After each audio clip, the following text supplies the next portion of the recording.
I'd already been down that road the previous day dumping some rock farther north.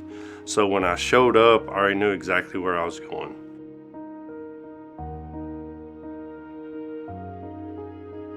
So I pretty much pulled over the railroad tracks, turned around, got set up to the tracks. There was a train in the area. Found out where he was located, and he told me at milepost 313. And then I asked him if he was going south into Enid, and he said yes. At that point, I just totally disregarded the milepost.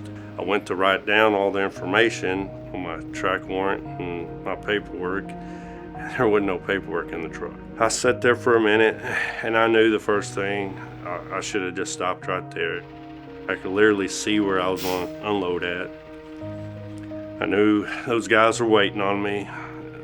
So I was like, well, I'll just write everything on the windshield. And I went ahead and pulled on the track, got my high rail set down, got back in the truck, and put my seatbelt on and started making a reverse move. And as soon as I started making a reverse move, I heard over the radio, and I looked over my shoulder and I saw a big yellow.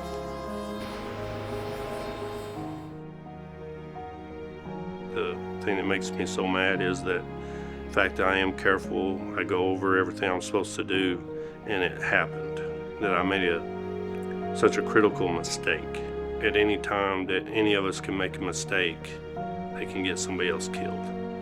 What happened that day was a big deal. There could have been a loss of life. I could have lost my life. My wife and kids could have been without a spouse or a father.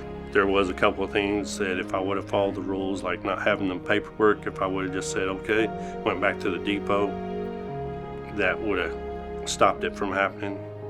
From now on, I'm going to slow it back down and maybe do it like I did when I first was doing it, where I wrote everything down, looked at it, if this can save somebody else down the road. To slow down, get more input, talk about any other safety concerns and how we're going to approach those and make it safer.